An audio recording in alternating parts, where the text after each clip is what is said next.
ప్రస్తుతం సోషల్ మీడియాను కుదిపేస్తున్న అంశము అటు అధికార పార్టీకి, సినిమా ఇండస్ట్రీకి, అలాగే ప్రతిపక్షానికి మూడింటికి ముడిపెడుతూ నడుస్తున్న బర్నింగ్ ఇష్యూ అని చెప్పాలి. పరువు కోసం ఒకరిది పాకులాట, అధికారం కోసం ఇంకొకరి పాకులాట. ఒక ఇండస్ట్రీని ఇంకొక ఇండస్ట్రీ అనవసరంగా లాగి లేని తలనొప్పులు తెచ్చిపెట్టుకున్నారా అంటే ప్రస్తుతం జరుగుతున్న ఈ పరిస్థితులను చూస్తే అవునని అనక తప్పదు. ఎందుకంటే మొదలైంది ఒక దగ్గర, నడుస్తుంది ఇంకొక దగ్గర, ఎండింగ్ ఎక్కడో అనేది తెలియని పరిస్థితి. మరి ఏం జరగబోతోంది కొండా సురేఖ వర్సెస్ నాగార్జున అంశానికి సంబంధించి?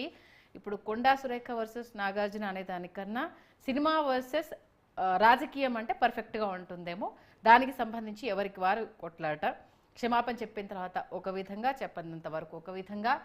అప్పటి వరకు ట్వీట్లు, ఆ పర్వాలు, స్టేట్మెంట్లు అయ్యాయి. ఇప్పుడు చూసుకుంటే ఎవరికి వారు కామ్ అయిపోయారు. నాగార్జున ఇవాళైతే స్టేట్మెంట్ ఇవ్వడం జరిగింది. స్టేట్మెంట్ ప్రకారం అయితే ఇవాళ ఆయన స్టేట్మెంట్లో చాలా భావోద్వేగానికి గురయ్యారు, చాలా ఎమోషనల్ అయిపోయారు. ఆయనలోని ఆవేదనంతా ఇవాళ వెలుబుచ్చారు అనేది లోపల జరిగిన లైవ్ ఆర్గ్యుమెంట్స్ని చూస్తే తెలుస్తుంది. ఈ నేపథ్యంలో మళ్ళీ 10కి ఇంకొక సాక్షి వెంకటేశ్వర్లు ఆయన అంటే వాళ్ళ ఫ్యామిలీ మెంబర్ది స్టేట్మెంట్ తీసుకున్న తర్వాత తదుపరి పరిణామాలకు సంబంధించి కొండా సురేఖకు నోటీసులు ఇవ్వడమా, లేకపోతే ఆవిడ ఎక్స్ప్లెనేషన్ ఏంటి అని అడగడమా అన్న అంశానికి సంబంధించి ముందుకెళ్ళిపోతున్నారు. మొత్తానికి డిఫర్మేషన్ కేసెస్ అయితే నడుస్తున్నాయి.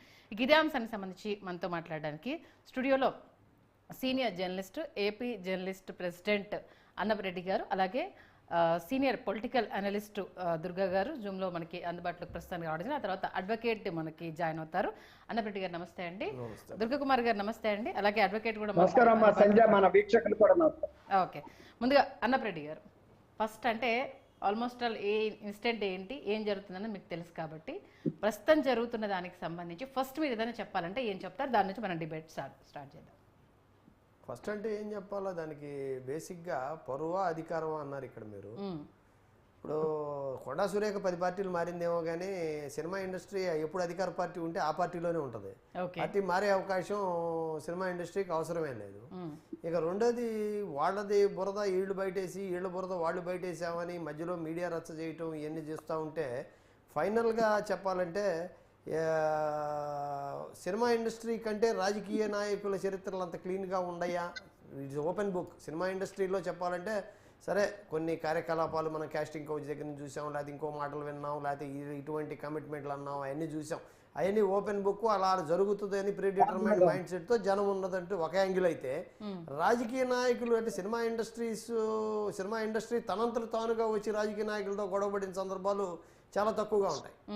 కానీ ఇక్కడ ఒక రాజకీయ నాయకురాలు వ్యక్తిగతంగా వెళ్ళటం, ఒక సినిమా ఇండస్ట్రీ పరంగా జరిగిన తగాదగా చూడటం కంటే కొండా సురేఖ నోటి దురుస్థానం వల్ల సినిమా ఇండస్ట్రీని మొత్తాన్ని గెలుక్కొని ఇది ఒక అధికార పక్షానికి, సినిమా ఇండస్ట్రీకి తగాదగా తయారు చేశారనేది వాస్తవంగా కనపడతా ఉంది. ఓకే.